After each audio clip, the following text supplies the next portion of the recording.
Welcome to our GST practitioner YouTube channel. दोस्तों, एक बार फिर से हमारे यूट्यूब चैनल में आपका स्वागत है। दोस्तों, आज का वीडियो ट्रांसपेरेंट टैक्सेशन जो कि पीएम मोदी जी ने लॉन्च किया एक प्लेटफॉर्म उसी पे बेस किया हुआ है और इसमें काफ़ी इंपॉर्टेंट बात कही गई है। और इस वीडियो के माध्यम से आपको यही पता चलेगा कि अगर आप कोई इंडिविजुअल हो या टैक्स पेयर हो जो आज के डेट में आप टैक्स नहीं पे कर रहे हैं, लेकिन आने वाले दिनों में आपके लिए भी ये काफ़ी इंपॉर्टेंट रहेगा कि आपको भी टैक्स देना पड़ सकता है। तो ये आप इस वीडियो को अंत तक देखें, और अगर आपने हमारे चैनल को सब्सक्राइब नहीं किया है तो आप ज़रूर सब्सक्राइब कर लीजिए ताकि आपको रेगुलर अपडेट मिलता रहे। तो दोस्तों, आइए देखते हैं इसमें क्या बात कही गई है ट्रांसपेरेंट टैक्सेशन के बारे में। ट्रांसपेरेंट टैक्सेशन में इन्होंने मेनली 3 पॉइंट्स पे बात हुई है: फेसलेस असेसमेंट, फेसलेस अपील्स और टैक्स पेयर्स चार्टर की बात कही गई है, जिसमें यह बताया गया है कि अगर कोई भी असेसमेंट अदर देन एक्सेप्शनल, जो भी एक्सेप्शनल केसेस हैं आउटसाइड फेसलेस स्कीम के, उसके अलावा भी अगर कोई असेसमेंट होता है आउटसाइड फेसलेस तो वो इनवैलिड माना जाएगा। उसी तरीके से कोई भी इन्वेस्टिगेशन अगर इन्वेस्टिगेशन विंग और टीडीएस विंग के अलावा जो कि अप्रूवल इनको मिला हुआ रहेगा चीफ कमिश्नर या उससे एबव लेवल के ऑफिसर से, तभी ये इन्वेस्टिगेशन होगा, अदरवाइज ये इनवैलिड माना जाएगा। तो इसमें इन्होंने 2 बात कही है। साथ साथ में फेसलेस असेसमेंट के फीचर के बारे में बात कही गई है कि फेसलेस असेसमेंट में जो भी डाटा केसेस सिलेक्ट किए जाएंगे वो सिस्टमेटिक डाटा एनालिटिकल टूल से उठाए जाएंगे और आर्टिफिशियल इंटेलिजेंस इसमें काम करेगा। इसमें किसी भी तरह की ह्यूमन इंटरफेरेंस नहीं होगी। साथ साथ में इसमें टेरिटोरियल जुडिक्शन ऑटोमेटिकली एबोलिश हो जाएगा, क्योंकि सारा डाटा रैंडम बेसिस पे उठाया जाएगा और जो भी नोटिस सेंट्रल बेसिस पे नोटिस इशू किए जाएंगे उस पे डीन के साथ इशू किया जाएगा, डाटा आइडेंटिफिकेशन नंबर के साथ इशू किया जाएगा, अदरवाइज वो इनवैलिड माना जाएगा। इसके एक फीचर ये भी है कि फेसलेस असेसमेंट से कोई भी फिजिकल इंटरफेरेंस, किसी तरह की विजिट की रिक्वायरमेंट नहीं होगी इनकम टैक्स डिपार्टमेंट में, जो पिछले दिनों हम करते थे। और टीम बेस्ड असेसमेंट और टीम बेस्ड रिव्यू कॉन्सेप्ट भी इसमें रहेगा। इसका मतलब ये है कि ड्राफ्ट असेसमेंट ऑर्डर का ड्राफ्टिंग किसी एक सिटी में किया जाएगा, रिव्यू किसी अनदर सिटी में किया जाएगा और फाइनल ऑर्डर जो भी इशू पास किया जाएगा वो थर्ड सिटी में इशू किया जाएगा, और तीनों डिफरेंट पर्सन के पास से ये इशू होगा। तो ये काफ़ी यूनिक सिस्टम रहेगा फेसलेस असेसमेंट। इसमें एक्सेप्शनल केसेस बताए गए हैं कि जो सीरियस फ्रॉड केसेस हैं, मेजर टैक्स इवेजन है, सेंसिटिव एंड सर्च मैटर वाले केसेस हैं, या फिर international taxation, black money and बेनामी प्रॉपर्टी वाले केसेस हैं, उसको फेसलेस असेसमेंट से बाहर रखा जाएगा। और साथ में मैं ये भी बता देना चाह रहा हूँ कि फेसलेस असेसमेंट नोटिफाई हो चुका है 30 अगस्त 2020 में, तो ये अब ये एप्लीकेबल हो गया है फेसलेस असेसमेंट। सब उसके बाद उन्होंने फेसलेस अपील की बात कही है। फेसलेस अपील में भी सेम कॉन्सेप्ट रहेगा कि randomly allotted to any officer in the country, जो भी अपील होगा वो रेंडमली दिया जाएगा किसी भी ऑफिसर को पूरे भारत में, और उनकी आइडेंटिटी कि कौन अपील को अटेंड कर रहा है, अपील को डिसाइड कर रहा है, चेक कर रहा है, वो अननाउन रहेगा पर्सन, और किसी तरह के डिपार्टमेंट या ऑफिसर से विजिट करने की जरूरत नहीं है। और appellate decision will be team based और रिव्यू बेस्ड होगा, जैसे कि फेसलेस असेसमेंट में कही गई है। और सेम एक्सेप्शनल केसेस हैं कि serious fraud case, sensitive matter या मेजर टैक्स इवेजन हो, या फिर international tax, black money act या बेनामी प्रॉपर्टी वाले केसेस जो हैं उसके इस दायरे से बाहर रहेंगे फेसलेस अपील से। और फेसलेस अपील इफेक्टिव हो जाएगा 25 सितंबर 2020 से। तो इस तरीके से फेसलेस अपील के बारे में बात कही गई है। उसके बाद मैं यहाँ पर एक न्यूज़पेपर का कटिंग लाया हूँ जिसमें एक सिंपल तौर पे सारी बातें कही गई है कि टैक्स पेयर की होगी केयर, सेटिंग खत्म, कौन कर रहा है टैक्स जांच पता नहीं चलेगा। ये हेडिंग काफ़ी इंपॉर्टेंट है, इससे आप लोगों को पता खुद चल जाएगा कि इसमें क्या बात हो रही है। सेटिंग की बात कही गई है। नेक्स्ट पेज पे चलते हैं। इसमें कहा गया है चार्टर के बारे में। टैक्स पेयर चार्टर में टैक्स पेयर के प्रति डिपार्टमेंट का क्या वचनबद्धता है, और साथ साथ में इसके समक्ष टैक्स पेयर के क्या दायित्व हैं, उस दोनों को सामने रखा गया है। तो इसको एक बार एक एक करके डिस्कस कर लेते हैं कि टैक्स पेयर के लिए डिपार्टमेंट का फेयर, कोर्टेजी एंड रीजनेबल ट्रीटमेंट रहेगा। टैक्स पेयर को होनेस्ट माना जाएगा, ट्रीट किया जाएगा, और मैकेनिज्म फॉर अपील और रिव्यू प्रोवाइड कराया जाएगा। Complete and accurate information provide कराया जाएगी। टाइमली डिसीजन दिया जाएगा। Correct amount of tax collect किया जाएगा। रिस्पेक्ट किया जाएगा प्राइवेसी ऑफ टैक्स पेयर को। कॉन्फिडेंसी मेंटेन की जाएगी। To hold its authority accountable, ये काफ़ी इंपॉर्टेंट है। Points, enable the representative of choice, mechanism to launch complaint, अगर किसी तरह कंप्लेन करना है तो आपको कंप्लेन करने के लिए भी मैकेनिज्म प्रोवाइड किया जाएगा। Fair and just system provide किया जाएगा।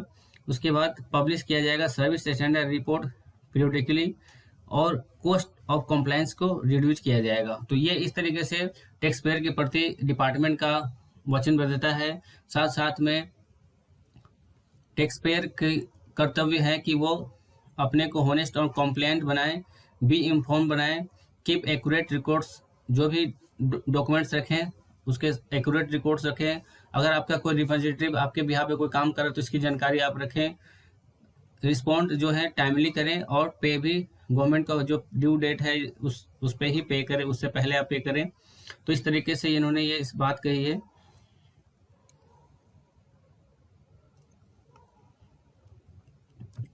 नेक्स्ट में इन्होंने कोविड-19 पैंडेमिक के दौरान उन्होंने जो मेजर रिलीफ लिए थे उसके भी बारे में इन्होंने डिस्कस किया कि किस तरीके से इन्होंने रेसिडेंसी का जो इन्होंने डिटर्मिनेशन था, उन्होंने काफ़ी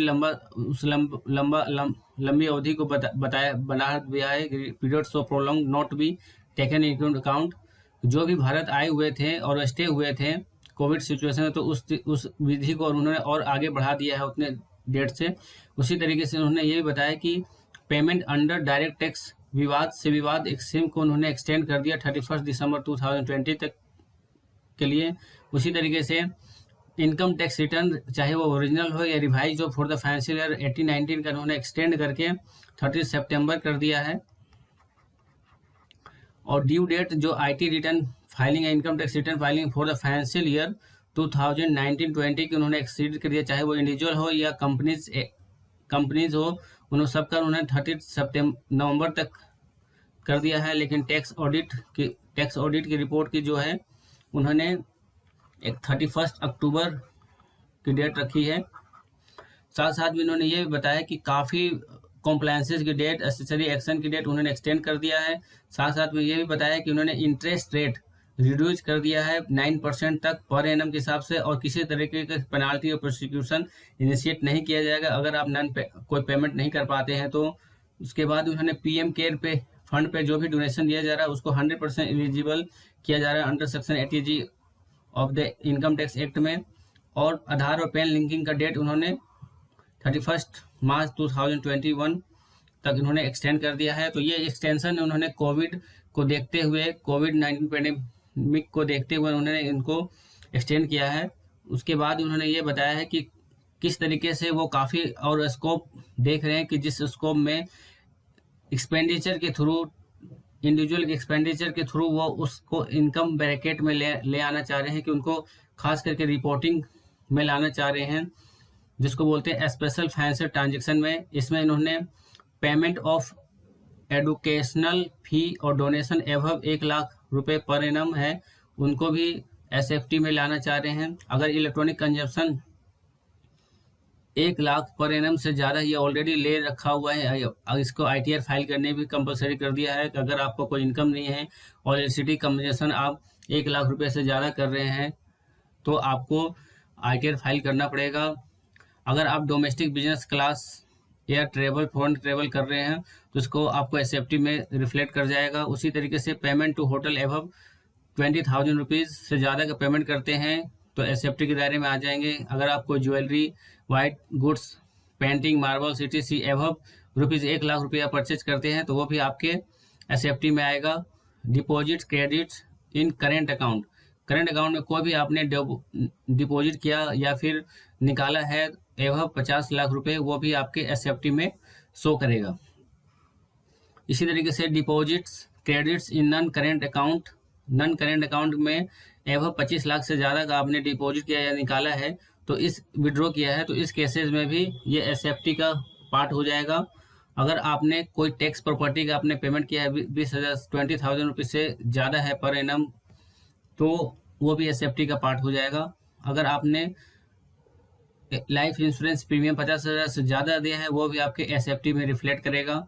उसी तरीके से अगर हेल्थ इंश्योरेंस प्रीमियम का पेमेंट कर रहे हैं 20,000 रुपये से ज़्यादा है, तो वो भी एसएफटी में रिफ्लेक्ट करेगा। उसी तरीके से आपका कोई शेयर ट्रांजेक्शन है, डीमेट अकाउंट, बैंक रोकल्स है, वो भी आपके एसएफटी के दायरे में लाया जाएगा।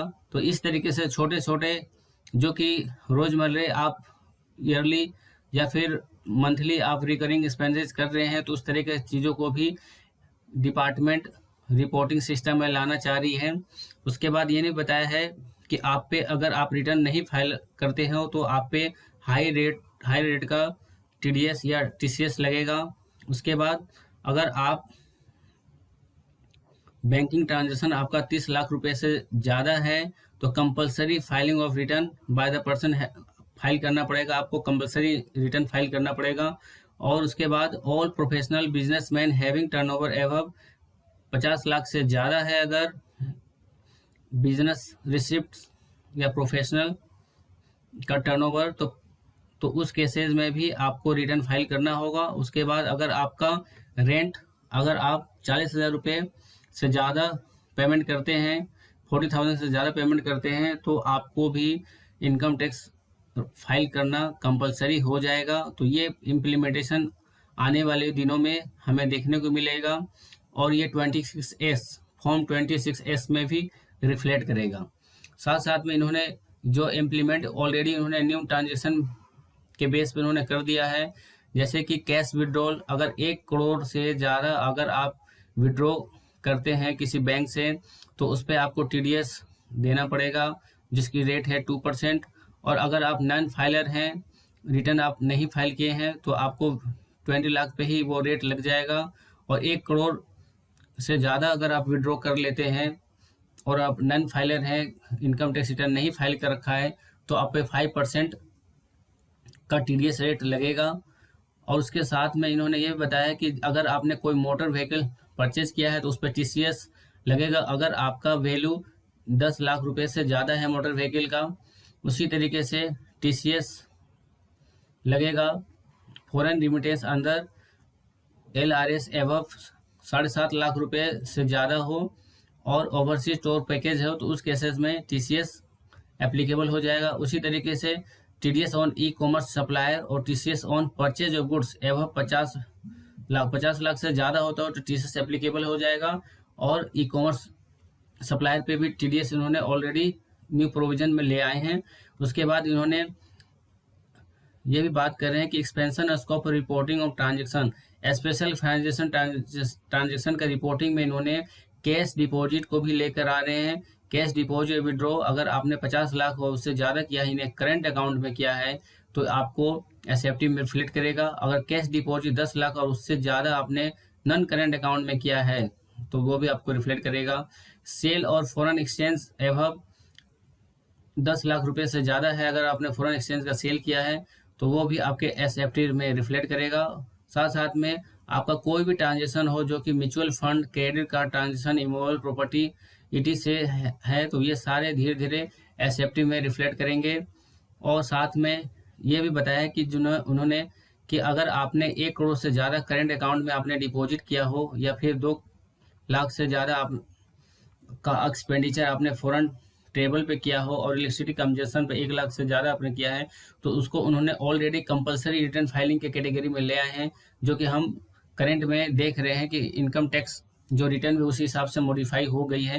तो ये काफ़ी इम्पोर्टेंट पॉइंट्स है जो आने वाले दिनों में जो इंडिविजुअल पर्सन है उसको भी इफेक्ट करेगा, क्योंकि इनकी रिक्वायरमेंट्स एडुकेशन से रिक्वायरमेंट्स होती हैं, होटल्स जाना होता है, इसके अलावा अपने लाइफ को सिक्योर करने के लिए लाइफ इंश्योरेंस लेते हैं, हेल्थ प्रीमियम लेते हैं, कोई शेयर में इन्वेस्टमेंट करते हैं। तो इसी तरीके से कोई अपने जनरल पर्पज़ के लिए ज्वेलरी, पेंटिंग, मार्बल्स परचेज करते हैं। तो ये काफ़ी इंपॉर्टेंट प्रोविजंस आने वाले हैं, जिससे कि आप टैक्स के दायरे में अगर आज की डेट में नहीं आ रहे तो आने वाले दिनों में आप आ जाएंगे। तो ये काफ़ी इंपॉर्टेंट बोर्ड था। इसके बाद इन्होंने ये भी बताया कि उन्होंने किस तरीके से मेजर एक्शन लिया है ब्लैक मनी को कर्व करने के लिए, जिसमें इन्होंने कहा है कि black money to curb black money stash abroad. अब पता नहीं बाहर से वो काला धन आया नहीं आया, मैं तो नहीं बता सकता। लेकिन उसके बाद फिर बेनामी लॉ टू एनेबल कॉन्फिक्शन ऑफ बेनामी प्रॉपर्टी, और बेनामीदार पे कानूनी कार्रवाई चालू हो चुकी है। और उन्होंने टीडीएस और टीसीएस का एक जाल सा बनाते जा रहे हैं जिससे कि कोई भी उस नेट से बाहर नहीं निकलेगा। उसके बाद उन्होंने डिजिटल ट्रांजेक्शन को इनकरेज कर दिया है, क्योंकि कैश की लिमिट उन्होंने ऑलरेडी, कैश ट्रांजेक्शन की लिमिट ऑलरेडी रिड्यूस करते जा रहे हैं, और केस पे काफ़ी सारे ट्रांजेक्शन सेक्शंस ऑलरेडी आते जा रहा है। उसी तरीके से इक्वलाइजेशन लेवी और 2% एक्सटेंडेड अंडर फाइनेंस एक्ट 2020, ये इसमें ये ई कॉमर्स ट्रांजेक्शन पे 2% टीडीएस का लेवी लगा दिया है इन्होंने। उसके साथ साथ ये भी बता रहे हैं कि 26 अमेंड किया गया है, जिससे कि टैक्स पेयर के जो भी ट्रांजेक्शन ऑटोमेटिकली 26 AS के थ्रू रिफ्लेक्ट करेगा। इसी में स्पेशल फाइनेंशियल ट्रांजेक्शन रिफ्लेक्ट करना चालू हो जाएगा, अब हो भी रहा है। उसके बाद इन्होंने ये बताया कि enacted on 7th March 2020, it is established a resolution process by which the tax deposit can be settled in a speedy manner। ये विवाद से विश्वास एक्ट के बारे में बात करते हैं। साथ साथ में इन्होंने एक एक्शन और लिया था कि उन्होंने मॉनेटरी लिमिट को बढ़ा दिया था, ताकि ज़्यादातर केसेस नीचे लेवल पे ही रहे। जैसे कि 20 लाख रुपए से उन्होंने बढ़ाकर 50 लाख कर दिया बिफोर IT-80 अपील के लिए। फिर उसको उन्होंने अपीलेट ट्रिब्यूनल के लिए उसके बाद उन्होंने 50 लाख से 1 करोड़ तक की लिमिट उन्होंने बढ़ा दी है बिफोर हाई कोर्ट के लिए, और 1 करोड़ से 2 करोड़ तक की लिमिट उन्होंने बढ़ा दी बिफोर द सुप्रीम कोर्ट के लिए। तो इस तरीके से ज़्यादा से ज़्यादा केसेस नीचे लेवल पर रहे, इसलिए इन्होंने मॉनेटरी लिमिट को इंक्रीज कर दिया। उसके बाद इन्होंने इसमें कुछ ये जो कॉम्प्लायंस के लिए उन्होंने बताया है कि फेसलेस ई असेसमेंट स्कीम को ला रहे हैं। उसके बाद डीन के बारे में बात की है कि कोई भी डॉक्यूमेंट इशू किया जा रहा है वो विथ डीन किया जा रहा है, और जो भी रिटर्न फाइल की जा रही है उसमें कुछ स्टैंड तक ऑटोमेटिकली इंफॉर्मेशन अपडेट होके आ रही है, प्रीफिल होके आ रही है। उसके बाद इन्होंने ये भी कहा कि स्टार्टअप के लिए उन्होंने सिंपल कॉम्प्लायंसेस लेकर आए हुए हैं। साथ साथ में इन्होंने ये भी बताया कि कॉर्पोरेट कंपनियों के लिए उन्होंने कंसेशनल रेट 22% कर दिया है, और न्यू मैन्युफैक्चरिंग अगर कंपनी है तो उनके लिए उन्होंने उनका रेट 15% तक कर दिया, और उस पर मैट एप्लीकेबल नहीं होगी उस तरह की कंपनियों पे। और इन्होंने ये भी कहा है कि इंडिविजुअल टैक्स पेयर भी अपना इनकम टैक्स लोअर रेट पे दे सकते हैं अगर वो कोई भी स्पेसिफिक एग्जम्पशन और इंसेंटिव नहीं लेना चाहते हैं। उसी तरीके से कोऑपरेटिव सोसाइटी भी अपना इंटरेस्ट रेट कंसेशनल रेट पे दे सकते हैं अगर वो स्पेशल डिडक्शन और इंसेंटिव क्लेम नहीं करना चाहते हैं। साथ में इन्होंने ये भी बताया कोऑपरेट के लिए कि उन्होंने फाइनेंस एक्ट 2020 में उन्होंने DDT रिमूव कर दिया है, और वो DDT 1 अप्रैल 2020 से in the hands of recipient he tax किया जाएगा, टैक्स लगेगा। तो इस तरीके से ये काफ़ी इंपॉर्टेंट बात इसमें कही गई है। तो इस तरीके से अगर आपको हमारा ये वीडियो काफ़ी इंफॉर्मेटिव रहा हो तो दोस्तों ज़रूर आप हमारे चैनल को जरूर सब्सक्राइब कर लीजिए। Thank you.